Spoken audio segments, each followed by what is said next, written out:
Hey, what's up, you guys? My name is Anton, and welcome to Game Dev Tycoon. Now, to be completely honest, let me start the game first. To be completely honest, I'm mostly playing this game. Not mostly playing this game. I'm playing this game because I've never heard this game before, but I saw Jacksepticeye playing it, and I would put links in my description, but I always forget. I should probably pay more attention when editing. That's a side note, but yeah. I saw him playing this. He actually uploaded a video about it today/yesterday when you'll be seeing this.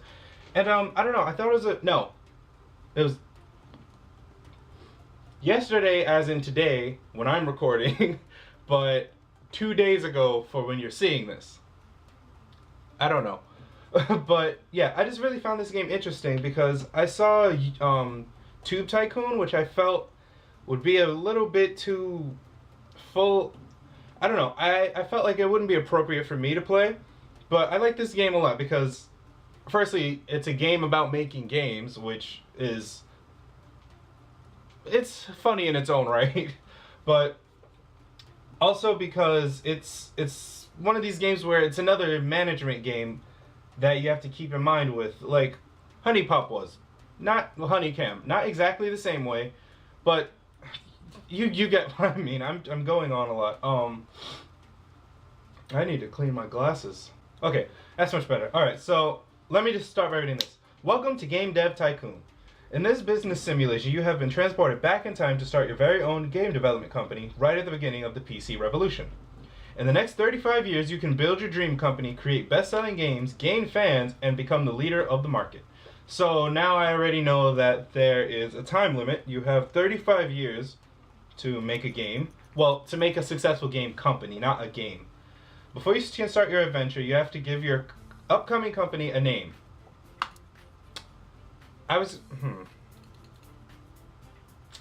Should I use my because my name for my character usually just goes to I use my gamer tag that I usually use, which I kind of hate the name gamer tag, but that's something completely different. I don't know. What name should I pick?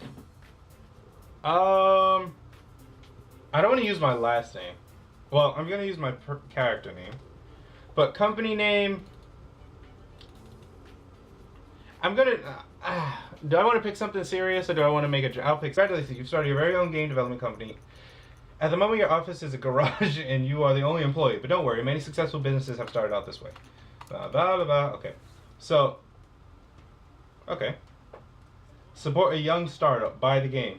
Oh, well that's nice. I got something for actually buying the game. Okay, so develop new game. Okay, so now at this point I have to choose... let me just show you. Okay, so I have to first name the game, which it's not going to be called Game 1. It's going to be called... I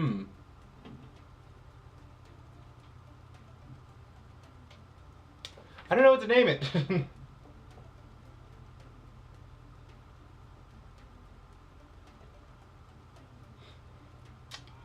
God, I'm stuck for a name, and I don't want to just rush and pick a name. I mean, it doesn't really matter what I name it.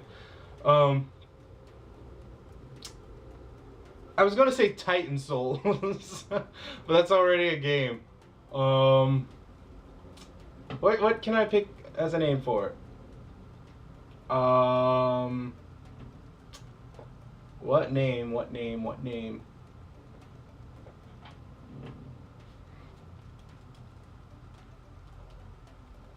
Is that how you spell it? No, it's this. Bungiegunk. Oh. Wow. I took too long to name the game, so I got an achievement. I don't think anyone knew about that. Or they probably did know about that, but I found out that way. Okay, so this is off to a strange start already. And my recording is set up weird. Okay, so topic I'm going to pick... I mean, it's called Bungiegunk, so I think I want to go with... I'm going to go with zombies. Genre, strategy, platform. Okay, now this is the part where you have money in the top right corner. Now this is the part where it comes into play. So you have to ration your money out over the course of like picking the things you're going to use in the game. So, I'm gonna go with the G64. No, but that's expensive. And since it's expensive, I get the feeling that not a lot of people would be able to afford it. Because like having to think about this like an actual business, since this is the most expensive console, I guess, not a lot of people would be able to afford it. So I think I'm going to put it on PC, and because it's cheaper for me to actually spend. Text-based, what kind of... Okay, I guess this is... Do I want graphics? Text-based, which is 5,000, or 2D graphic? I want 2D graphics. Excuse me. So it's a zombie strategy game with 2D graphics. Okay, game development runs through 3 stages. At the beginning of each stage, you can decide what areas of the game you want to focus on. Picking the right focus for your game greatly increases the points you generate. Think about what areas are important for your game and decrease the focus on areas you think are less important. If you want to read a brief description, okay. Alright, so I think this okay, so everything's even now. So what I want, it's a zombie strategy, so story really isn't that important. Well, I mean, I'm thinking more in terms of like this being a Flash game, but you don't have to pay for Flash games. So I think what I want to do is I want to make the story like moderately interesting. With the engine, that has to be pretty fair. That has to be fairly good. And the gameplay, I'll put on par with the story quest. So the engine is going to be the highest. Okay.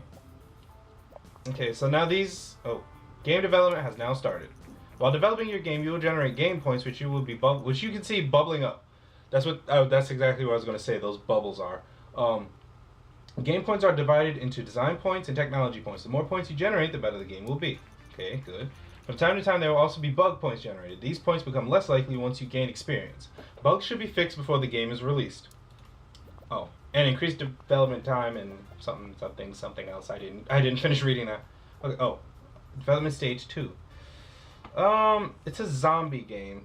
Artificial intelligence, I want that to be high because since it's a zombie game, I want it to be challenging. Level design, not so much, because with zombie games, and I'm thinking about this way too seriously.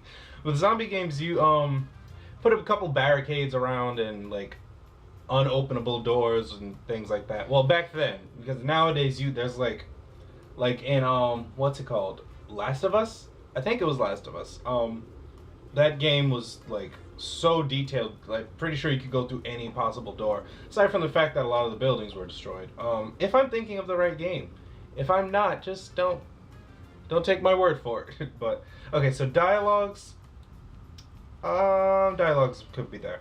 Level design is the least important thing because back then it's just mostly about you get in, kill zombies, or avoid dying, and then you get out.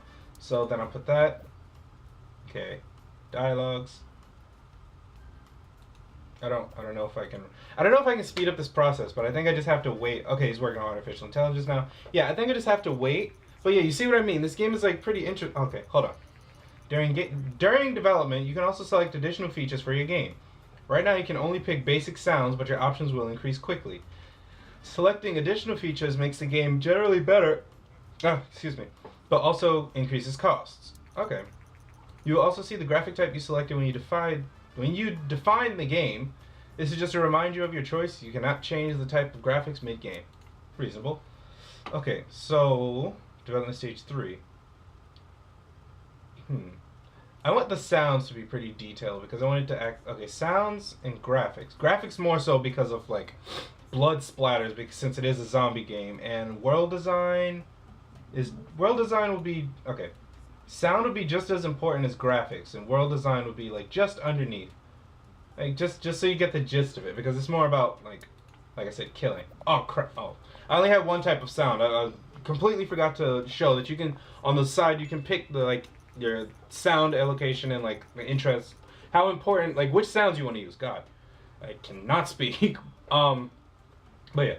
The development of your first game is now complete. You can press the finish button to publish your game, but you should only do that once you fix the majority of the bugs. Releasing a game without fixing bugs can severely affect your rating, so you should only ever consider that if you need the cash and you can't afford to wait. Which is true. In games, they actually do, it takes a lot of time of games being produced, you have to wait for the bugs to get like taken out, which is what beta tests and alpha tests are for. They okay. Oh, my game's finished.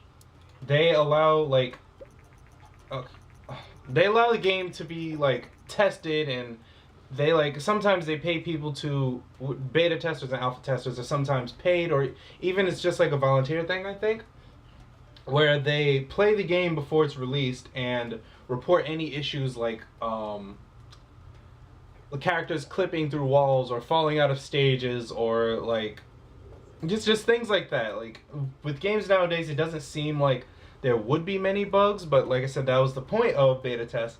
But back then in the 80s, I think this game is supposed to be in, they didn't have beta tests. So it was like, if a game was messed up after production, that was it. You couldn't change it.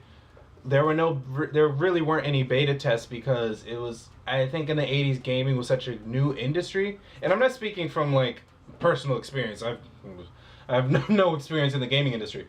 I'm just like speaking in my opinion. I feel like, well, obviously back then games were much lower quality than they are now, but that was more because of a lack of technology and like knowledge about the gaming industry. But now things have been like blown out of proportion. Like for example, the new Uncharted game comes out tomorrow or today again. Today for you because it's Friday, and I'm pretty sure Uncharted 4 came out. I'm pretty sure. If it didn't come out early already. And I'm just completely stupid. But yeah, that game is amazing. The graphics, the story, everything behind that game is just amazing. And it took longer than it may seem because a lot of work had to go behind it. But yeah, so that's actually one big thing that people tend to not think about. And like in Jack's video, he even says like a lot of games nowadays, they get like day one DLC or like constant updates every month, but that's because like of bugs because yes, games sometimes are rushed, but that's so like bugs that they couldn't finish in the alpha or beta like testing stages, that if people find after the release date, those updates can like be applied to the save data on your system or your PC, and it can like counteract those bugs. So that's actually a pretty cool thing we have now, and I'm pretty sure it saved a lot of people a lot of time. And I'm wiping my face a lot because I'm sweating because I'm talking so much and these lights are hot. So I'm just going to continue the game. So now at this point of the game, I didn't read any of that, but probably through all that talking, you were probably able to do so. But yeah, at this point of the game, this is all the experience I've developed from making that one game. And now I have to go through the marketing process. So not the marketing process, but the game will be, okay, so I'm going to release game, and now I have to, yeah, it's been handed off to publishing, so now I have to watch as, like, the reviews come in and people play and see how good the sales do over the course of time. So let's just see. 6 shows potential, Star Games. Okay, that's good. 5, okay. Strategy games work well on PC. Also, I think, okay, okay, I mean, okay, has its moments. Alright, so I didn't do too bad. I didn't do, like, horrible. After publishing a game, you can invest a little bit of time to analyze your creation and generate a game report. Game reports are a great way to gain researchers, okay, blah, blah, blah. To generate a game report, okay, click. Blade Industries, a newcomer in the game industry, has just released their first game, Bungiegunk. I can't even pronounce my own game title. The game had a moderate response from reviewers. We are curious what Blade Industries will deliver in the future. And I feel like an ass saying the name of my company. I should have picked something else, but whatever. Okay, so I just click anywhere and I'll do generate game report. So cost $39K. Income unsure. Average review score 5. Okay, that's not too bad. That's like, it's like midway for a game, so that's pretty good. Click, okay, wait. Oh, okay. First week of sales. Oh, wow. Bungiegunk sold 1,903 units in its first week on the market. I don't know why I tried to make that confusing. Now that your game is on sale, you will receive the income from the game every week. Nice. I wish it was really like, I don't know if it's really like that, but it would be great if it was. You can now see how well your game is doing by looking at the sales graph in the top right of the screen, which is right up here. Bungiegunk was so successful that we now have 7. Oh, nice. Oh, voice crack. That was not great. I have 7 fans for my first game. Great. Okay, so I'll just click game history. Okay. I think he's researching right now. So I just have to wait for that. Yeah, he's doing some research right now. Our post-release analysis of Bungiegunk is complete, and we got the following results. Zombies and strategy is a good combination, as many of the zombie games we have now, i.e. Resident Evil and Last of Us. Gameplay seems to be very important for this type of game. True, yeah, that's true. I can't dispute that. Game reports are a great way to gain more research. Game reports are a great way to gain more research points and new insights. It pays off to generate a report for each game you release. Now that you've completed your first game report, it's a good idea to look at the research menu. To open the research menu, close this message and then click anywhere on the screen to bring up the action menu. Research. Research is important to unlock new options and make better games. You should try to save enough research points to be able to create your own game engine. And this will greatly improve your games. Okay. So new topic is 10. So I can either save up to get a custom game engine or get a new topic. I'll get a new topic just for the sake of doing something in this game. Ooh. I'm good at fantasy. Start research. Okay. Oh, sales are doing... I got 2 more fans that week. Nice. I got another fan. I have 18 fans in total after 1 week. Nice. This game's actually doing really good. If games did this great in real life... Oh. You have successfully researched a new topic. Fantasy. Okay, so now that gives me something else to work on. And the first thing I'm going to work on is... If it wasn't already obvious, I'm going to... research. Should I get another? No, I'll save. I'm not going to get another topic. Game history. Income 41.9k. Well, it's not like. It's not more. It's not very much more than. Yeah, it shows you the profit. 2.9 thousand was my profit for this game, which was actually pretty good. It's not great, but it's pretty good. Top sales rank 100 plus. Nice. Fans 20. Average review score. Okay. We read all that. Units sold, 6,000 units sold. Bungiegunk is now off the market. It sold 6,020 units, generating $42,175, or I'm pretty sure dollars, in sales. Which is actually really good for basically at this point what would be an indie game.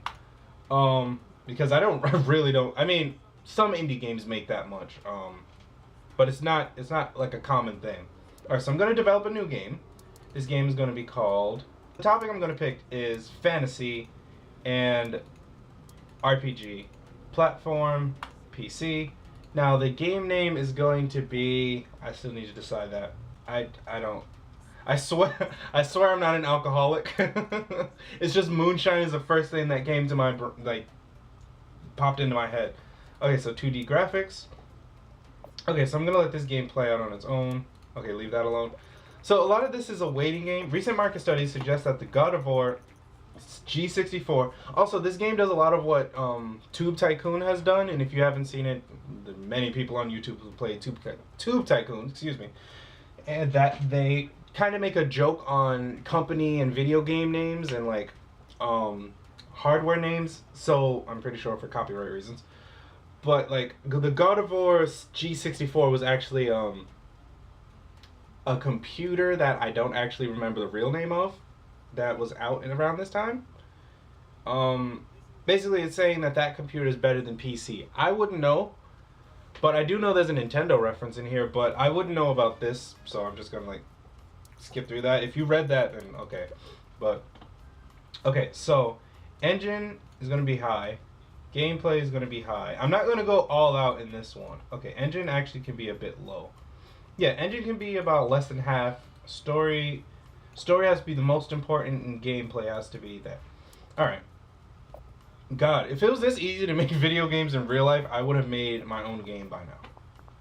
Alright, well, I'm going to end this episode here because I've been recording for quite a bit. Not too long, it's just I don't want to have to cut anything out of this video, and I don't want this video to go past like 20 minutes, and it's already kind of getting to that point. Probably not after editing, but I've already been recording for quite a bit. So, yeah, I'm going to continue this series as like a new... I'm going to continue this as like a new series for a bit, because Honeycamp Studio is actually coming to an end, so I kind of need something to fill that slot.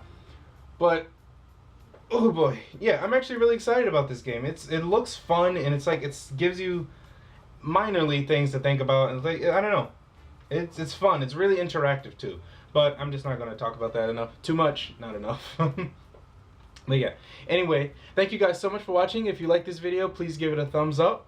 And remember to subscribe to know when I upload new videos. But until then, thank you so much for watching, and I'll see you guys in the next video. Later.